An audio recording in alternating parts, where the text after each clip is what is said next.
cadre de nuit. Je m'occupe de la gestion de la clinique la nuit, sur la période de 19h à 7h. Et donc, je suis responsable des équipes qui y travaillent et du bon fonctionnement de la clinique toute la période de la nuit. Bonsoir. Ça va? Ça va? Tout va bien? Nickel. Ouais, pas de problème particulier. Un peu de renfort pour ce soir. Vous êtes quatre? On a le renfort. Très bien. Bon, ça c'est une bonne chose. Ouais. Bon, mais bon courage. Ouais, À plus tard, merci. Alors, le bon fonctionnement, c'est s'assurer que toutes les équipes soient bien présentes et m'assurer qu'il n'y ait pas de problématique particulière sur la nuit. Et si jamais une problématique se présente, devoir la régler. Le plus récurrent, c'est surtout quand il manque du personnel. Voilà, qu'est-ce qu'on fait à l'embauche? Voilà, il y a des services où il manque des infirmiers ou des aides-soignants.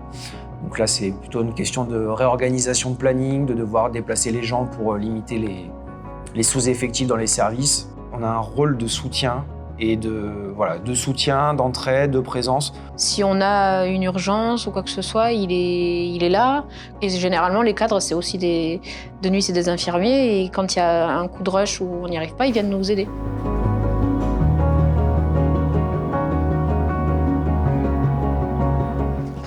Non, ça non. Bloc du jour, on les décale à 8h. Jamais on fait le soir. Ah bon? Parce qu'il y a marqué 6 heures après le retour du bloc. Non. Tout ce qui est dit, avec une cellule, ça peut saigner. Parfait. Donc on fait jamais le jour même. Eh bien, super. Même si toi, ils reviennent à midi, tu fais pas à 18h, tu décales au lendemain. On prend la tension, on les constante, on regarde des pansements. S'il y a besoin d'être refait, on les fait. On pose les injectables, antidouleurs, antibiotiques. Et puis après, on surveille, on leur demande si ça va, on discute avec eux, on essaye de voir si une sortie est prévue demain, comment ça va s'organiser, on prépare les papiers. Si ils vont au bloc le lendemain, on leur donne les indications, ils vont se doucher. Voilà, on regarde que le dossier est complet. On fait beaucoup plus de psychologie la nuit. La nuit, il y a les angoisses des patients, où c'est là où nous, on prend plus le temps de discuter avec eux la nuit.